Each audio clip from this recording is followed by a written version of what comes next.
बिस्मिल्लाहिर्रहमानिर्रहीम। नाज़रीन, इसमें कोई शक नहीं कि मुआशी सूरत हाल मौजूदा हुकूमत के लिए एक बहुत बड़ा चैलेंज है।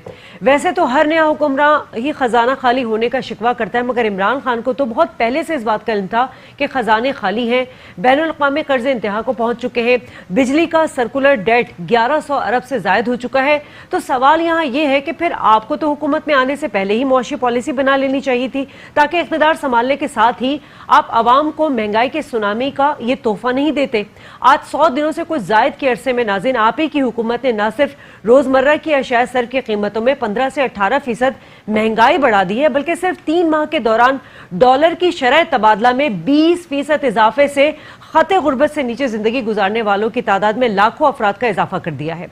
यही इमरान खान थे जो इख्तिदार में आने से पहले साबका हुकूमत की मुआशी पॉलिसी को तनकीद का निशाना बनाते थे और वादा करते थे कि जब वो इख्तिदार में आएंगे तो आते साथ ही एक आम आदमी को महंगाई के चुंगल से निकाल लेंगे।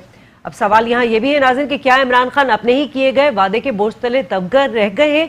इसके अलावा आज एक अहम दिन इस हवाले से भी रहा कि बढ़ती हुई आबादी को कंट्रोल करने के मिशन को अमली जामा पहनाने के लिए वफाकी दारुल हुकूमत में एक बड़ी और अहम तकरीब का इनेकाद किया गया, जिसमें वजीर आज़म, Pakistan chief justice, supreme court के जजेस, उलमाए कराम और मकामी इंटरनेशनल NGOs ने भी शिरकत की। तकरीब से खिताब में चीफ जस्टिस ने कहा कि आज हर पैदा होने वाला बच्चा 1,21,000 का मखरूज होता है। हमें न सिर्फ अपने वसाइल बढ़ाने चाहिए बल्कि बढ़ती हुई आबादी को कंट्रोल करने के लिए कानूनी इस्लाहात भी होनी चाहिए।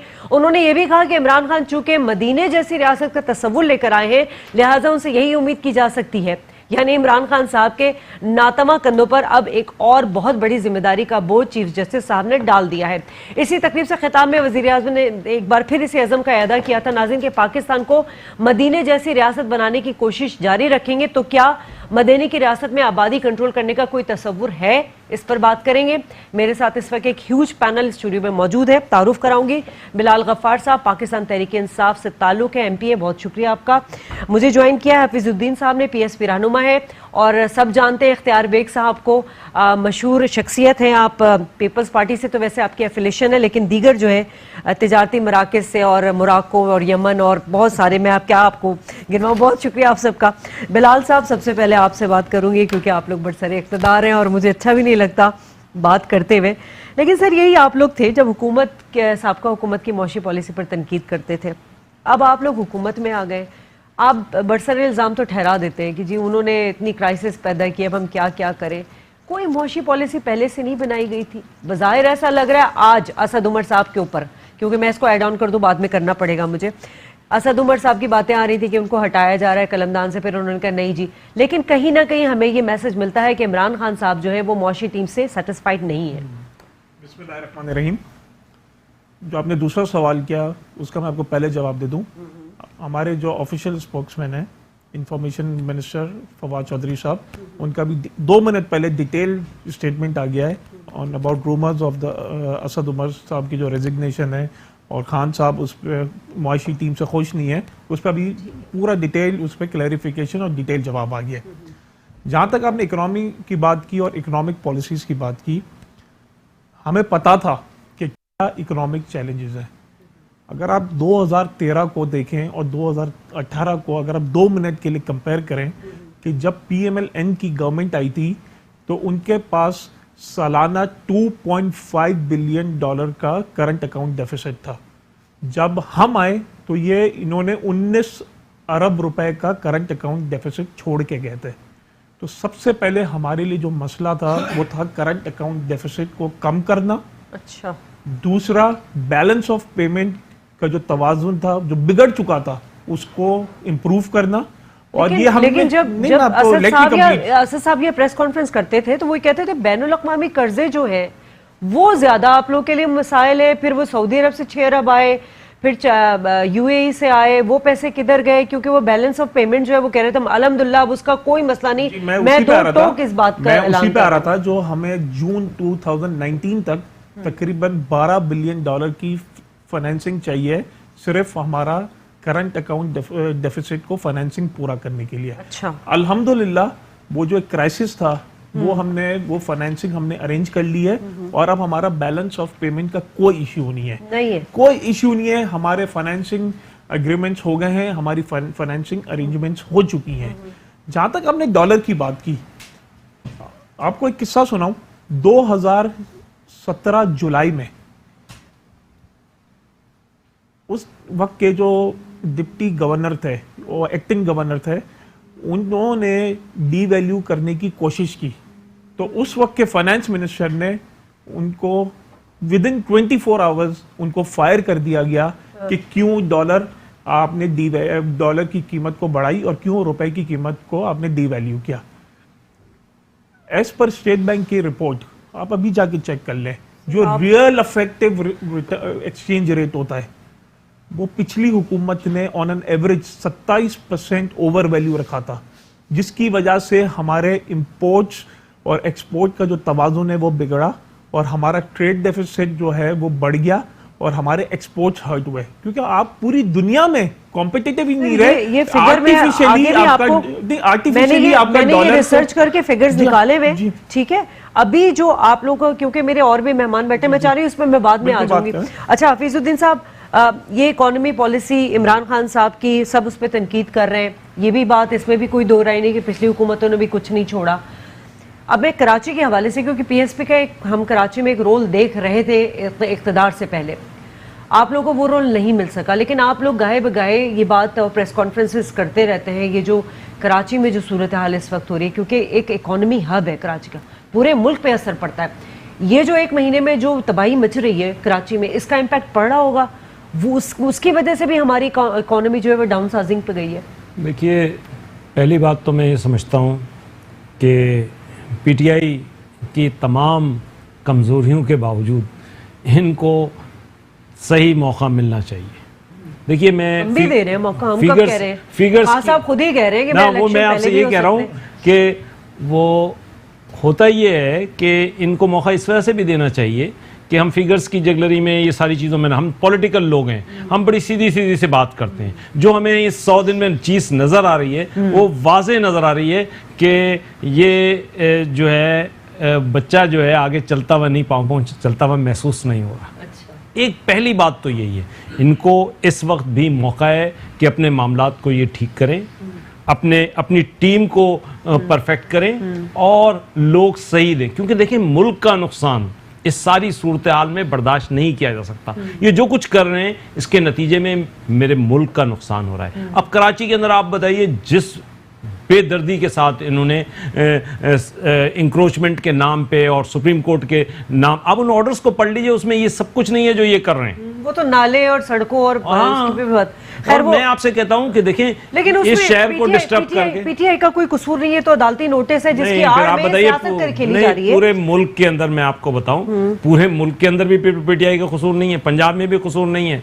ऑर्डर की बात कर रही हूं मैं, कराची में जो ऑर्डर आया तजावुजात के खिलाफ, उसकी बात कर रही हूं। देखिए, वो तो तजावुजात के खिलाफ जो ऑर्डर है, आप उस ऑर्डर को उठा के लिख दें। मैं समझता हूं वो खामखा के अंदर सुप्रीम कोर्ट को मलाइन किया जा रहा है। ठीक है, जरदारी साहब बहुत एक्टिव हैं, इख्तियार बेग साहब, और कल भी उन्होंने और आज उनके ऊपर जो शेख रशीद साहब ने कमेंट्स किए हैं और फयाजुल हसन चौहान ने जो कमेंट्स किए हैं, उन्होंने कहा कि मईशत संभाली नहीं जा रही है। जरदारी साहब ने कहा कि खान साहब से मईशत संभाली नहीं जा रही है। सही बात है, संभालने के लिए टाइम भी हमें उनको देना चाहिए, लेकिन आप नहीं समझते कि ये जो तसलसल के साथ जो मईशत का जो बुरा हाल किया है, वो पीपल्स पार्टी के दौरे हुकूमत में भी रहा, फिर रईस कसर नून लीग ने भी निकाली। अब वो कहते हैं जी हमारे पास तो खजाने खाली हुए हैं, मतलब जो ट्रेड डेफिसिट है वो इतना ज़्यादा बढ़ गया है। तो फिर इसमें जरदारी साहब क्यों खान साहब को ब्लेम दे रहे हैं? उनको टाइम दे देना चाहिए। देखिए, मैं यहीं से बात शुरू करता हूँ कि हुकूमत और मायशत संभाली नहीं जा रही है, इस हुकूमत से चलती हुई नहीं, जो जरदारी साहब ने कहा।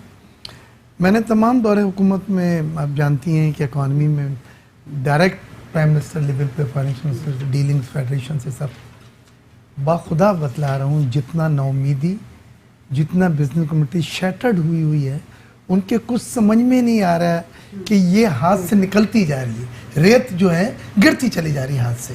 अब पूछें कि ये किस तरह, हम ये मानते हैं कि इकॉनमी बुरी हालत में थी, पीटीआई को मिली, हम बिल्कुल कहते हैं मिलती।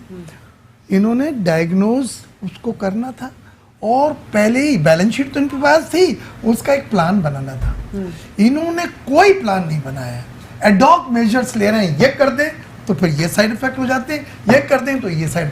आज मैं आपको एक बात बतलाऊं जिस तरह से रुपये मैसिव डिवैल्यूएशन हुआ उससे रातों रात आपके कर्जे जो हैं बढ़ गए, वो 750 अरब रुपए का इजाफी, यही मैं इनको फिगर बताने मैं वाली एक बात बता रहा हूँ, वो सुने तो बड़ी मजे की जी बात। जी। ये वो कर्जे हैं जो न लिए न इस्तेमाल किए, हाँ, ये सिर्फ डॉलर के कन्वर्जन से बैलेंस शीट में बढ़ गए।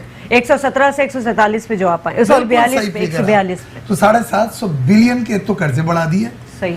इंपोर्ट ठप हो गई है, जिस तरह से dollar daily stock exchange 1300 point कल टूटा था, क्योंकि बाहर के जो इन्वेस्टर्स हैं वो पैनिक सेलिंग करके जा रहे हैं। आज भी रिडेम्पशन आई है, आज भी रिडेम्पशन आई है।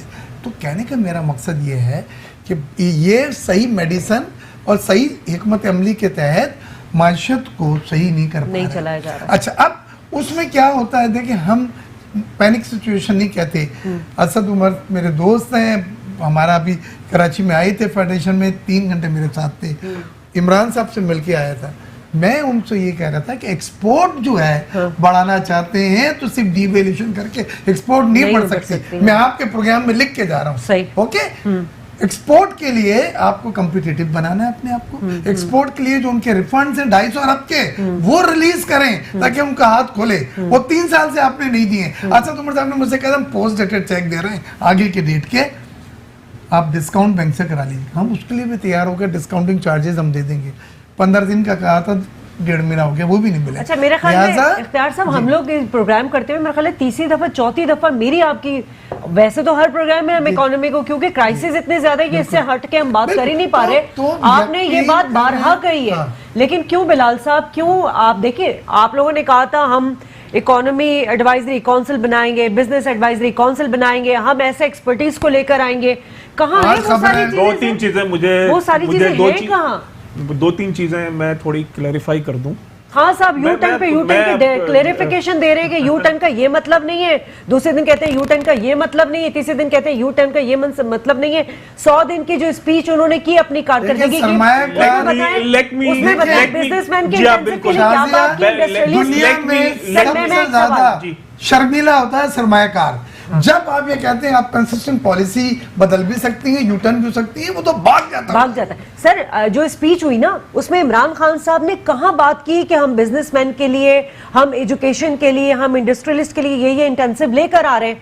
उन्होंने तो बस कोई और बात की, उन्होंने अंडे की बात कर ली, कट्टे की बात कर ली, चूजे की बात कर ली। इसका जवाब दूं, पहले तो मैं इख्तियार साहब को बता दूं कि जो लास्ट मीटिंग हुई थी KCCI की, उसके बाद से 8.74 बिलियन रुपीस के रिफंड्स क्लियर हो चुके हैं।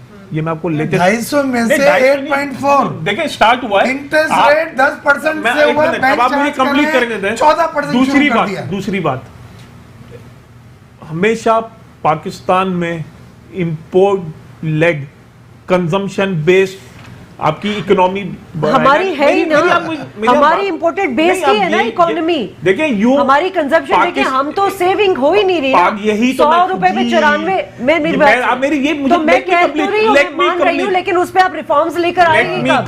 Let me complete. इसमें हमें export based, investment based productivity लाके हमें इकोनॉमी चलानी है। उसके लिए हमने क्या किया? 5 सेक्टर्स के लिए हमने गैस और बिजली के जो टैरिफ्स हैं वो कम किए। नेशनल टैरिफ प्लान जो है वो अप्रूव हो गया है, एक आध हफ्ते में उसका फॉर्मली अनाउंस हो जाएगा। ईज ऑफ बिजनेस, हमने उसके लिए पूरे प्रोसीजर्स फाइनल कर लिए हैं, क्योंकि पाकिस्तान में ईज ऑफ जो बिजनेस के जो है वो बड़ा मुश्किल होता है। न्यू कंपनीज रजिस्ट्रेशन के लिए जो प्रोसीजर्स होते हैं, जो सबसे बड़ा जो मुतालबा था 15 साल से बिजनेसमैन का, वो हमने पूरा किया है कि FBR पॉलिसी और FBR एडमिनिस्ट्रेशन को अलग कर दिया है। जब इमरान खान साहब से पूछी जाती, प्रूफ के तौर पे एक वीडियो भी प्रोड्यूसर साहब चलाएंगे। मुझे सिर्फ ये बता दीजिए आप, खान साहब ने जब अभी कुछ दिन पहले एंकर पर्सन से बात की, उन्होंने अपना एक जाके एक क्लेरिफिकेशन दी, उसमें उन्होंने यू टर्न की मजीद वजाहत की, और उन्होंने ये कहा एक प्राइम मिनिस्टर को, जो कि ऑपोजिशन लीडर जब था, तो गवर्नमेंट को एक एक बात पे तनकीद करना था कि जी ये नून लीग है, इसकी मुआशी पॉलिसी की वजह से जो है वो आम आदमी पिस रहा है, रुल रहा है। अभी खान साहब से जब पूछा गया तो कहते हैं जी मुझे तो पता ही नहीं, 2 दफा डॉलर बढ़ाया गया। अच्छा, मुझे तो टीवी से पता चल रहा है। जबकि असद उमर साहब कह रहे हैं कि जी मैं बयानिया कह रहा हूं कि 2 बंदों को पता है कि डॉलर बढ़ रहा है, ये किस किस्म की आप लोग की गवर्नेंस चली? मैं जरा एक मिनट, प्रोड्यूसर साहब अगर आपने ऑन किया हुआ है तो जरा वीडियो चलाइए प्लीज। नहीं, स्टेट बैंक ऑफ पाकिस्तान ने इस वे, स्टेट बैंक के अंदर किसको पता था वो मुझे पता नहीं, लेकिन स्टेट बैंक के बाहर 2 लोग थे जिनको पता था। गवर्नर स्टेट बैंक ने मुझे इन्फॉर्म किया, उन्होंने कर्टिसी के तौर पे इन्फॉर्म करते हैं, इस्तेकाक उनका, ये खुद फैसला कर सकते हैं। उन्होंने मुझे इन्फॉर्म किया कि कल सुबह हम ये एक्शन करने जा रहे हैं। मैंने वो मैसेज प्राइम मिनिस्टर को रिले कर दिया, मुझे और प्राइम मिनिस्टर को पता था, बाकी किसी को कैबिनेट में भी नहीं पता था। हमने मैसेज भिजवाई है कि आगे से ये आपने करना है, तो एक छोटा सा ग्रुप हमें पता होना चाहिए कि आप क्या करने जा रहे हैं, ताकि हम अपनी इनपुट दे सकें। ये दोनों दफा मैं आपको यकीन दिला रहा हूं कि मुझे न्यूज के ऊपर पता चला रुपया गिर। देखिए, ये प्राइम मिनिस्टर ऑफ पाकिस्तान है जिन्हें पाकिस्तान की आवाम ने तब्दीली के नाम पर जो है ना वोट दिया। उनको यही नहीं पता कि डॉलर जो है वो 2 दफा बढ़ आपको मैं यही है, आपको बता दूं, एक मिनट, ये मुझसे एग्री करेंगे, ये प्राइम मिनिस्टर और फाइनेंस मिनिस्टर का काम नहीं होता कि तो फिर आप लोग क्यों तनकीद करते थे? यही इमरान खान साहब क्यों नवाज शरीफ की आपको यही नहीं पता? तनकीद करते थे? इसाक डार साहब खुद मैनेज करते थे। फाइनेंस मिनिस्टर का एक्सचेंज रेट को मेंटेन करने का काम नहीं है, ये काम है स्टेट बैंक का। स्टेट बैंक ऑटोनोमस इदारा है, उसका काम है कि मनी डिमांड एंड सप्लाई पे आपका एक्सचेंज रेट वो फिक्स करता है। ये स्टेट बैंक का काम है, डॉलर की कीमत ये स्टेट बैंक का काम है। फाइनेंस मिनिस्टर का काम नहीं है कि वो रोज स्टेट बैंक को फोन करें। असद उमर साहब तो ऑन कर रहे हैं ना कि जी मैंने प्राइम मिनिस्टर को बताया यहाँ पे कॉन्फ्लिक्ट आ रहा है। असद किसने बताया? गवर्नर साहब ने। वो पिछले दौरों में क्या, पिछले नहीं मेरी बात सुनिए, पिछले दौरों में क्या होता था? फाइनेंस मिनिस्टर कह रहे हैं कि मुझे और प्राइम मिनिस्टर साहब को पता था। पिछले दिनों में ये होता था नेटवर्क पे बात को आप डिनाई कर रहे हैं। शाजिया एक बात है, देखिए ये कह रहे हैं कि हम कॉस्ट ऑफ डूइंग बिजनेस कम कर रहे हैं, एक्सपोर्ट बढ़ाएंगे और उससे ग्रोथ होगी। वो भाई कॉस्ट ऑफ डूइंग बिजनेस दुगनी तिगनी हो गई है, मार्कअप रेट 10% कर दिया है उन्होंने, डिस्काउंट। देखें आप, अब सुनिए स्टेट बैंक, बिल्कुल। अब बैंक जो है वो आज 13.5 और 14 ठग से उन्होंने चार्ज कर दिया। पुअर लोग जो है बेचारे कमजोर बैलेंस शीट वाले 15% लगा, 15% जिनको हम नीचे लाए थे सिंगल डिजिट करके, उसको आज दोबारा डबल डिजिट 15% हो गया। डॉलर 20% जो है वो बढ़ गया है। इंपोर्ट चीजों में रेगुलेटरी ड्यूटी लगाई हुई, जो चीज उठाओ वो दुगनी दुगनी 3 गुना वैल्यू पर आप रॉ मटेरियल खाम माल जिसको कहते हैं एक्सपोर्ट के लिए, उस पर भी रेगुलेटरी ड्यूटीज लगी हुई है, वो भी डॉलर 20% महंगा और बैंकों से मार्कअप। ठीक है, आप इनका मुझे जवाब देने दें, इनका जवाब देने दें, इनका एक जवाब देने दें। सिर्फ चले जाना है इसलिए मैं कह रही हूँ, वो थोड़ी देर में हमें मतलब इनको कहीं और जाना है, कमिट किया हुआ था इन्होंने।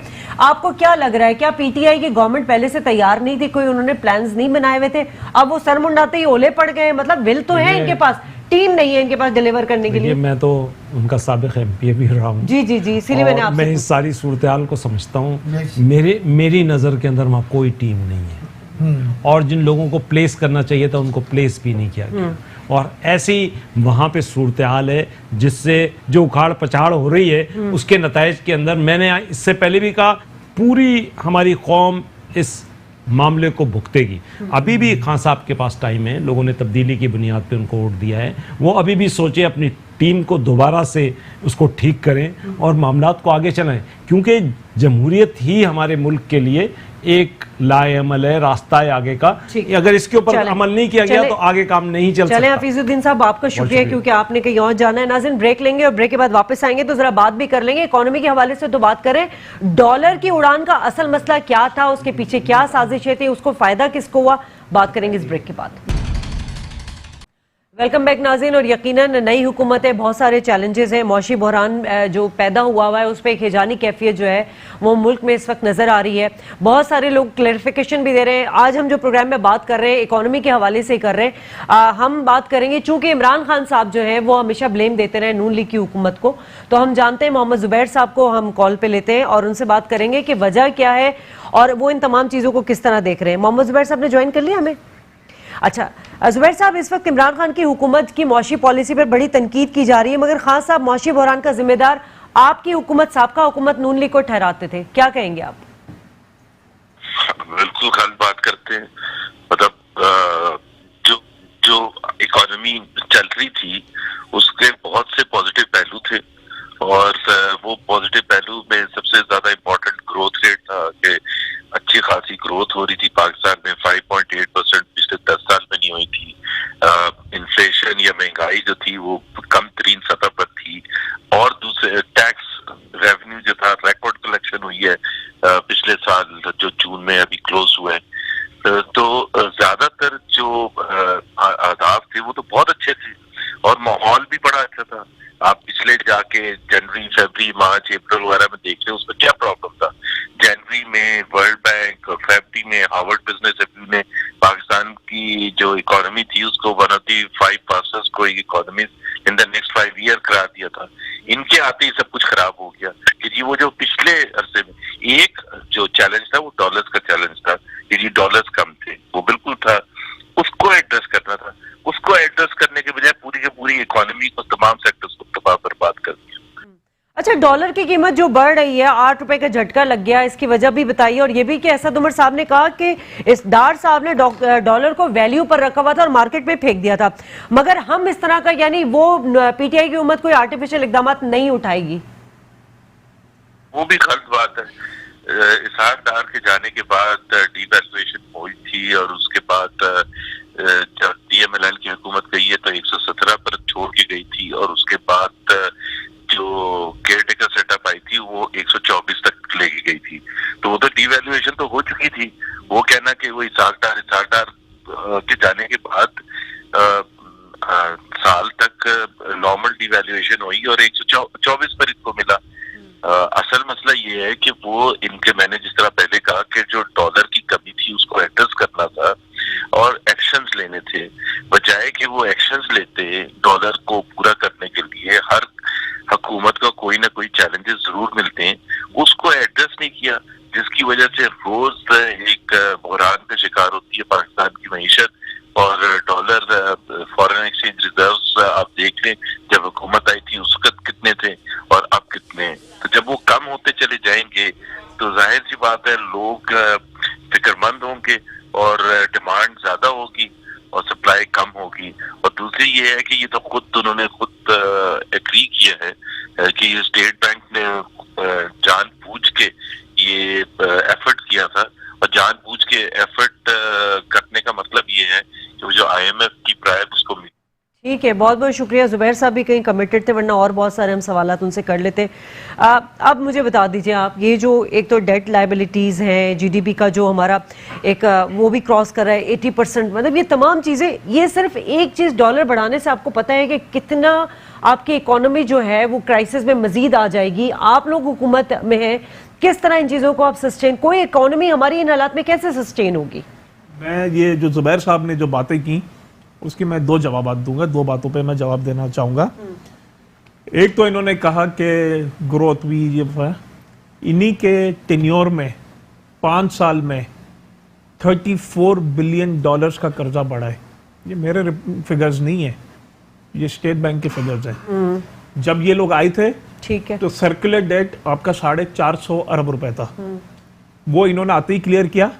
और जब ये छोड़ के गए फिर 1100 अरब रुपए सर्कुलर डेट ये छोड़ के गए थे।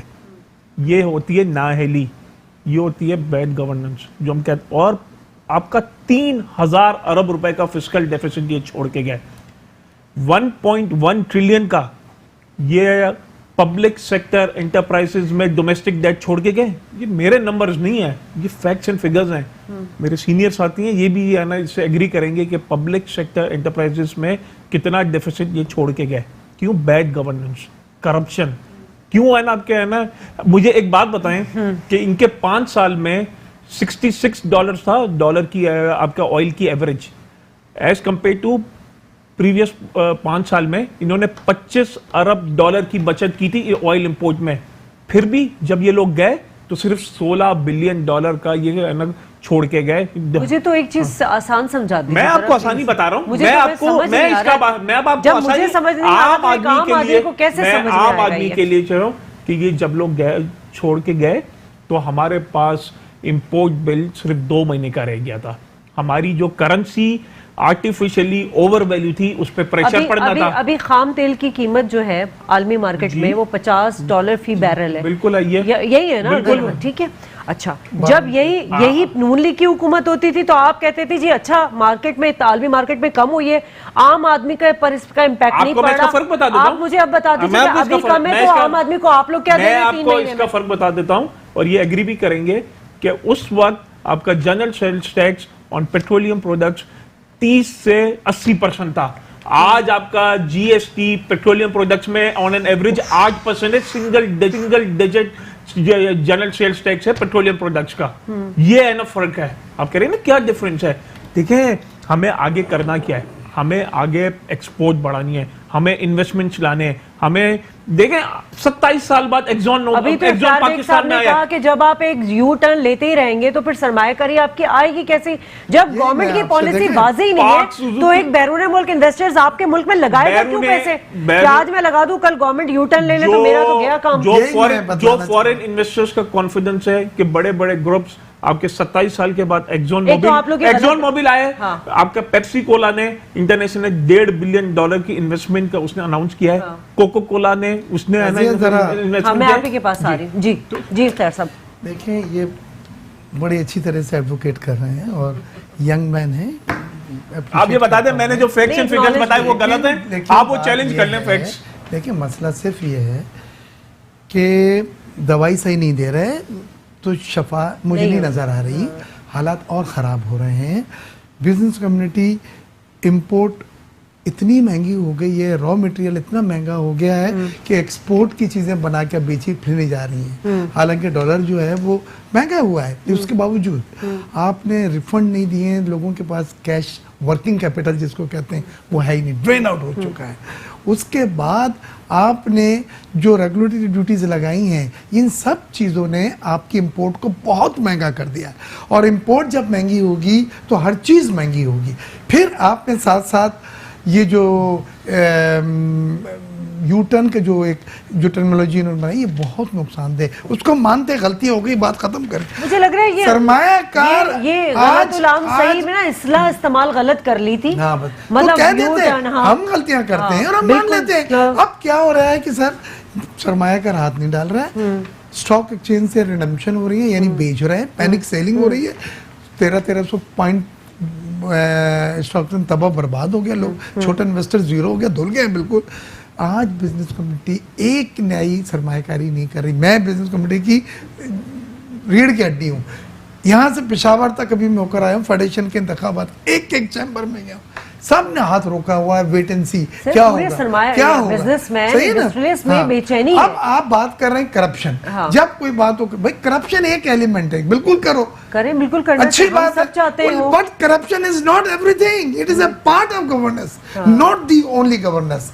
लिहाजा आपको थोड़ा सा हिकमत अमली बदलनी पड़ेगी, मैच्योर्ड अप्रोच करनी पड़ेगी, प्लान बनाओ एक खुदा के वास्ते पे, उस प्लान पे चलो, अडॉप्ट डिसीजन ना करो। आप लोग की प्लानिंग है नहीं, तभी 17 अरब के जो ज़खायर थे वो 8 अरब के रह चुके हैं। मुझे एक बात बताएं, जब सब अच्छा हो रहा है, बैरूनी सरमायाकारी आ रही है, आपकी इकोनॉमी सही, वो असद उमर साहब ने कहा जी ये तो एक हिजानी कैफियत पैदा की जा रही है, कोई मुआशी बहरान नहीं है। वैसे भी आपके $8 बिलियन के डॉलर के रिजर्व्स भी नहीं है, ये भी आप फिगर चेक कर लें। दूसरी बात कितने अभी आप कहें जब आपके जो स्टेट बैंक के पास और जो कमर्शियल बैंक के मिला के तकरीबन ये जो आपके जो सऊदी अरेबिया के 13.5-14 बिलियन डॉलर दोनों बैंक। अच्छा दोनों बैंक है ना, बैंकों मींस कस्टमर के होते हैं। और जो ये 16 जब भी चाहे निकाल सकते हैं, बिल्कुल। और जो 16 बिलियन स्टेट बैंक के हैं वो तकरीबन 8-9 अरब है।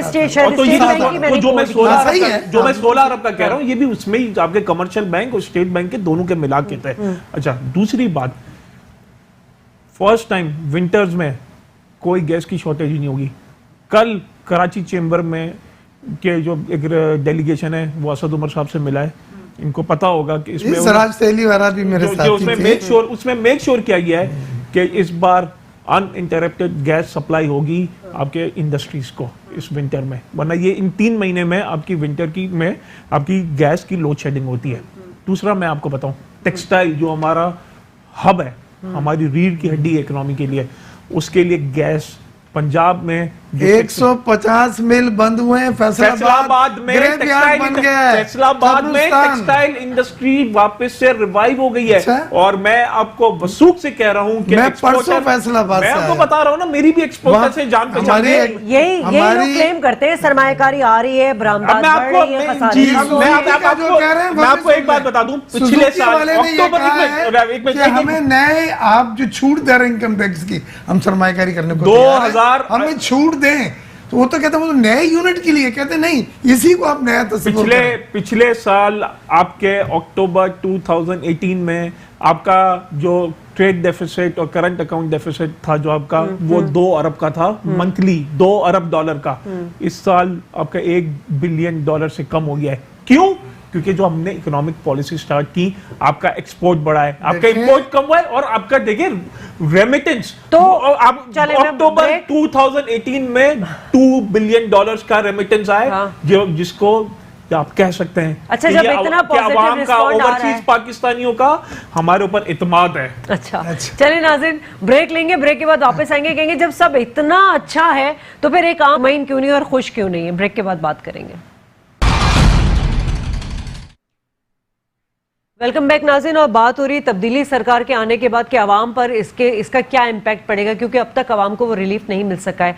बिलाल साहब, हम बहुत सारी डिबेट करते हैं, लेकिन मुझे बताइए कि अब 3 माह की आप लोगों ने एक तरह से रिपोर्ट कार्ड दे दी है, बहुत सारी गलतियां थीं जिसे बहरहाल इमरान खान साहब ने बतौर वजीर आज़म एड्रेस नहीं किया। उन्होंने रिफॉर्म्स की बात नहीं की, उन्होंने मौशी पॉलिसी की बात नहीं की, उन्होंने देखिए एक तबके की ज़रूर बात की है, गरीब तबके की बात की है, और ये सही भी है कि बिल गेट्स ने जो है वो अफ्रीका के लिए एक हल, गुर्बत के हल निकालने के लिए उन्होंने कहा था हम इतने चूज़े दे देंगे तो वहाँ की ख़वातीन भी फार्मिंग कर सकेंगे, वो सारा कुछ है, लेकिन वो भी कामयाब नहीं हो सका था, गुर्बत नहीं मिट सकी थी। भारत में देख लें आप, उनके 80% जो है वो यही लोग काम करते हैं, गरीब लोग जो है ये लाइफ स्टॉक से, हाँ, उससे देखिए उससे आप तरक्की नहीं कर सकते, लाइफ स्टॉक से तरक्की नहीं कर सकते। हैंड टू माउथ तरक्की करने के लिए आवाम के मसलों को भी एड्रेस करना पड़ेगा, उसके लिए आप लोग क्या कर रहे हैं? मैं आपकी इस बात से बिल्कुल एग्री नहीं करता कि लाइव स्टॉक से आप तरक्की नहीं कर सकते। हलाल मीट की आप वर्ल्ड मार्केट देख लें, कितनी वर्ल्ड मार्केट है, पाकिस्तान का नाम ही नहीं है। पाकिस्तान तो यही तो है, जब लाइव स्टॉक में जब आप एक्सपोर्ट करें आप जरूर करें, लेकिन उस पे डिपेंड नहीं कर सकते ना। तो मैंने ये तो नहीं कहा उस पे डिपेंड करें। उस दिन उसके अलावा और भी एड्रेस कर सकते थे, मैंने कहा ना आप हेल्थ पे इंटेंसिव लेकर आते, आप इंडस्ट्री उस दिन खान साहब ने 90% लोगों की बात की, बहुत जरूरी है, जो 90% के जो लोग हैं। काम की बात आपने एक सवाल पूछा है, और मैं बिलाल को अप्रिशिएट करता हूँ, लेकिन हमें फैक्ट पे बात करनी। देखिए, मुर्गियों और चूज़ों से ग्रोथ नहीं होगी, तरक्की मुल्क नहीं करेगा। जो लोग तरक्की में आगे गए उनका पैटर्न फॉलो करें। आईटी के शोबे में लोगों ने तरक्कियां की हैं, हाई टेक सॉफ्टवेयर में। असद उमर साहब ने भी, रज़ाक दाऊद ने भी, और इमरान साहब ने भी कहा था हम आईटी की पॉलिसी ला रहे हैं, कॉल सेंटर्स हम बना रहे हैं, हमारा $1 बिलियन की एक्सपोर्ट है आईटी की, $250 बिलियन की हमारे पड़ोसी की है। तो इन चीज़ों को, लेकिन ये चीज़ें हैं जिसमें आप जाएं, सनतकारी लगें, नई सनतें लगें, small scale and medium scale industries लगें, एग्रीकल्चर ग्रोथ करें। एग्रीकल्चर की ये लोएस्ट इन द रीजन है, जो आप क्या नहीं है। सर्विस सेक्टर आपका बढ़ रहा है और इंडस्ट्रियल सेक्टर और एग्रीकल्चर सेक्टर डाउन है। आपकी जो इकोनॉमी है 100, उसमें से 60 और 61% सर्विस सेक्टर हो गया, 19% इंडस्ट्री है, 21% जो है एग्रीकल्चर है। तो आप श्रिंक हो रहे हैं, आप खदमात के शोबे में तरक्की, ये आपका गलत पैटर्न है। आपको अपने आप को रीएड्रेस करना होगा, और उसमें आपने जो हाई टेक है उसको अपनाएं, जो लेबर ओरिएंटेड है, रीलोकेशन ऑफ इंडस्ट्रीज है। हाँ, और आपके पास भी होंगे ये आइडियाज होंगे, आपके पास प्लान्स और भी होंगे। इसमें आईटी का जो शोबा है, अनफॉर्चुनेटली पाकिस्तान उसमें बहुत पीछे रह गया है। $1 बिलियन का हमारा, 1 बिलियन से क्या 250 बिलियन है, और हमारा इसमें आईटी पॉलिसी में यही टारगेट है कि अगले 5 साल में हमारा आईटी का जो एक्सपोर्ट है, और हमारी इसमें काफ़ी मल्टीनेशनल कंपनीज से, और इसमें बात भी हुई है कल, आपको पता है कि एक फेसबुक का डेलीगेशन भी इमरान खान साहब से मिला था, और भी है ना आईटी कंपनीज मिली है। आई थिंक ये इसमें फिनोमिनल ग्रोथ हो सकती है। से भी तो और है ना, मैं यही कह रहा हूँ, देखिए आपने बात बात खुदा चूजे के वास्ते नहीं, आप जाके चेक करेंगे ये वो हलाल नहीं है। हलाल लाइव स्टॉक असल में लाइव स्टॉक का से एक्सपोर्ट कितना बड़ा है आप ये देखिए, दुनिया खास में। आपको एक मैं तनकीद आपको का निशाना है कि एक और मैं जीडीपी ग्रोथ नहीं कर सकते। देखिए, मैं आपको बताएं, आपको हमारी वो टेक्नोलॉजी आ गई कि अंडे भी बन जाएंगे, देखिए, मुर्गे भी, चूजे मैं भी बन आपको- जाएंगे। आप टेक्नोलॉजी पे आए ना। हाँ, मैं आपको high tech। हमारे प्रोग्राम्स बताऊं, लीगल रिफॉर्म्स, एग्रीकल्चर सेक्टर वो रिफॉर्म लाए आप, एग्रीकल्चर इस्लाहत सर, लाए। मैं कहूं- हम ग्रोथ की बात कर रहे ग्रोथ हैं। की बात, एक्सपोर्ट बेस्ड ग्रोथ कैसे करेंगे? ना के वो क्यों नहीं हो रही है? बड़ी एक्सपोर्ट ही 3 महीनों में बिल्कुल कुछ बड़ी हुआ है। बेहतर। नहीं, एक्सपोर्ट बड़ी है, आप चेक कर लें, एक्सपोर्ट बड़ी है। एक्सपोर्टर के रिफंड दें, खुदा के बिल्कुल। वास्ते उनके हाथ खोले, बिल्कुल बंधे उनका हुए refund हैं। अभी चाहिए। उनके रिजर्वेशन तीसरी तो बात आपने मैं आपको दूर नहीं बताऊं, किए, फिर तीसरी कैसे चीज बढ़ेगी? एक आपको मैं एक और बात बता दूं, एक इंडिकेटर होता है private credit sector of take.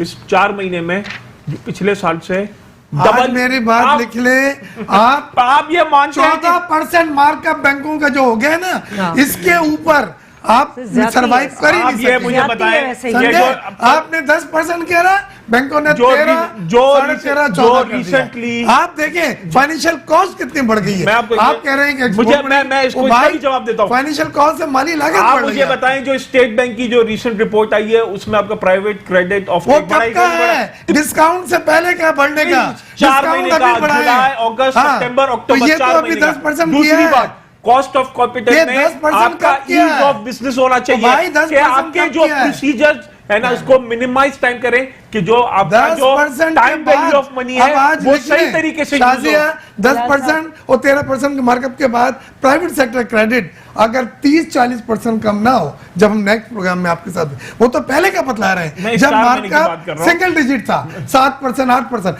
आज 13% है। आज ये कॉस्ट कौन अफोर्ड कर सकता है?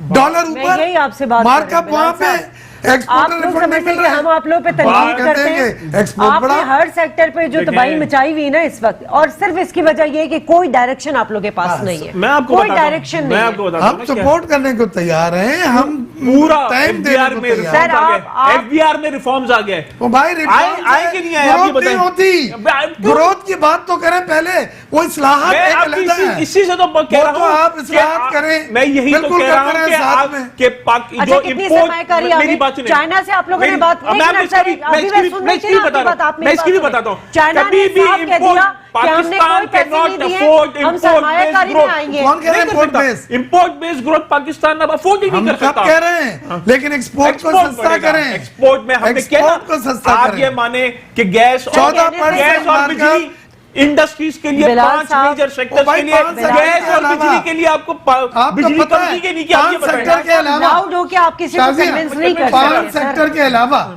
सीमेंट पिट गया, यूरिया पिट गया, अब 5 sector textile, leather, surgical goods, carpet और स्पोर्ट्स, ये 5 सर जी आज छोटे सर जी आज नंबर है आज सीमेंट कहाँ है आपका? 4% ऑफ आज आपका यूरिया कहाँ है? आज आप चेक करें सीमेंट सर, यूरिया जितना पाकिस्तान में बनता है वो खपत जाता भाई है। उसमें अच्छा, एक और बात बता दें, उसका चलें, रेट भी चलें। बढ़े, चलें, गैस अभी के। आवाम को पता है आईएमएफ क्या बला है। अभी आप लोग आईएमएफ के पास गए नहीं है, लेकिन हालात ऐसे लग रहे हैं जैसे आईएमएफ की आपने सारी कंडीशन मान ली है। क्या डॉलर मजीद हाइप पे जाएगा? क्योंकि आप लोग के एक स्टेटमेंट से स्टॉक मार्केट यूं जाती है, क्रश होती है, आपके एक स्टेटमेंट से डॉलर ऊपर जाता है, रुपए की कदर डीवैल्यू हो जाती है, और पूरा मुआशी सिस्टम आपका जो है ना वो, और एक आम आदमी पे बहुत फर्क पड़ता है इससे। ये जो आप इतने गोरख धंधे, इतनी स्टैट्स और फिगर्स बता रहे हैं, उससे उसको कोई सरोकार नहीं है। वो अगले दिन के लिए तैयार है कि जी कल पता नहीं सब्जी का रेट क्या होगा, दाल का रेट क्या होगा, गोश्त का रेट क्या होगा। मैं आपको सिर्फ एक लाइन में ये कमेंट दूंगा कि जब आप लॉन्ग टर्म रिफॉर्म्स की बात करते हैं तो मेरी बात सुने, लेट मी कंप्लीट। तो शॉर्ट टर्म थोड़ी आपको परेशानियां तो आती बताना हैं। था ना कंटेनर Short term पे उस वक्त। परेशानियां आती हैं। आप कंटेनर पे और बताते आप- ना कि जब हम आएंगे तो आप लोगों को फिर घबराना नहीं, जो आज मैं इमरान अभी भी खान कह रहा हूं साहब घबराना नहीं, घबराना नहीं, आप घबराइए नहीं, क्योंकि हमारी घबराइए नहीं और लीडरशिप तैयार रहिए हमारी महंगाई के लिए। लीडरशिप के पास विल है, सर, हमारी लीडरशिप भाई, में पूरी प्लान दुनिया नहीं बंद है। है, प्लान भी है, और प्लान हम नहीं है। एग्जीक्यूट भी कर रहे हैं। लीडरशिप के पास आपने प्लान चाइना की नहीं बात है। की, इमरान चाइना खान। से हमारे एमओयू साइन हुए हैं, और ये नेक्स्ट इसी जिस तरह असद उमर साहब ने अपनी press चाइना ने conference- कर्जे के लिए मना कर दिया मना है। कर दिया, उन्होंने कहा उन्होंने सरमाया कहा करेंगे, हम पैसा इन्वेस्टमेंट नहीं करेंगे। देंगे, हम आपके प्रोजेक्ट्स में दूसरी चीजों इन्वेस्टमेंट में लाएंगे। आपकी मदद भी हमने करेंगे। कहा इन्वेस्टमेंट वो लॉन्ग टर्म में investment आ रही भाई, है। अभी वो तो आपकी दिल्ली एक दूरस मिनट, वाली। मेरी हाँ। बात सुने। अच्छा, जब माहिर investment मुआशियात आती- हमारे साथ हैं शाहिद हसन सिद्दीकी साहब, बहुत शुक्रिया शाहिद साहब। ऑन कॉल है हमारे साथ शाहिद साहब, बहुत शुक्रिया आपने ज्वाइन किया। फरमाइएगा, इस वक्त आप पीटीआई की मौशी पॉलिसी को किस तरह देख रहे हैं? इतना तनकीद उन पे किया जा रहा है, डॉलर ट्रेड इतनी बढ़ गई है, इन तमाम चीजों को किस तरह देख रहे हैं आप? देखिए, मैं आपको अगर वो आदाद शुमार बता दूं जो कि स्टेट बैंक और हुकूमत ने जारी किए हैं, तो मईशत की सूरत हाल वाज़ेह हो जाएगी। पहली बात यह है कि जब से पाकिस्तान तहरीक इंसाफ की हुकूमत बरसर इख्तिदार आई है, उस वक्त से अब तक जो स्टेट बैंक के रिजर्व हैं उसमें 3.2 अरब डॉलर की कमी हुई है, जो कि एक बहुत बड़ी नाकामी है।